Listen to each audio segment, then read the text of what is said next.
Piece of controversial legislation aims to potentially prevent future algae crises. Now, Martin Health System has come out in support of Senate Bill 10. It's a proposal to build a 60,000-acre reservoir south of Lake Okeechobee to stop harmful discharges into the St. Lucie River.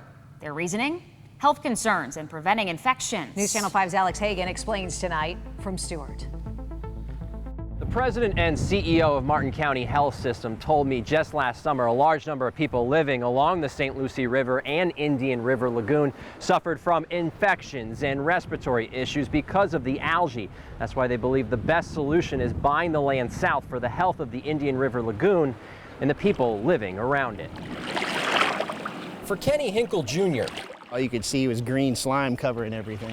it wasn't so much the sight. It was the smell. It would make you want to gag, vomit. And then came health concerns. First thing they asked me at urgent care was, were you exposed to the algae? He got a throat infection last July, and he wasn't alone. A lot of people were getting sick. Stand in support, again, of Senate President Joe Negron. Tonight, Rob Lord Jr., president and CEO of Martin Health System, says stories like Kenny's were common during the algae crisis of 2016. Has resulted in infections, has caused problems with our patients. He says the algae placed emergency rooms on high alert throughout the Treasure Coast. You may end up seeing GI problems like nausea, vomiting, and diarrhea. That's what I'd expect to see, and those are the symptoms that people need to be looking for. Dr. Stephen Parr, director of emergency medicine at Tradition Medical Center, told me there are studies to determine whether the toxins can trigger certain diseases. Alzheimer's, Parkinson's, and ALS, also known as Lou Gehrig's disease. The medical community believes the best solution is Senate Bill 10, buying 60,000 acres south of Lake Okeechobee to cut down on harmful discharges. We have enough evidence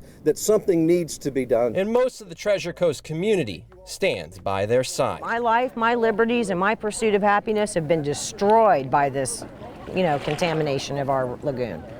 Now, health leaders say they still have a lot to learn when it comes to the long-term impacts of blue-green algae, but for now, they encourage people to be cautious when in and around the water. In Stewart, Alex Hagan, WPTV, News Channel 5.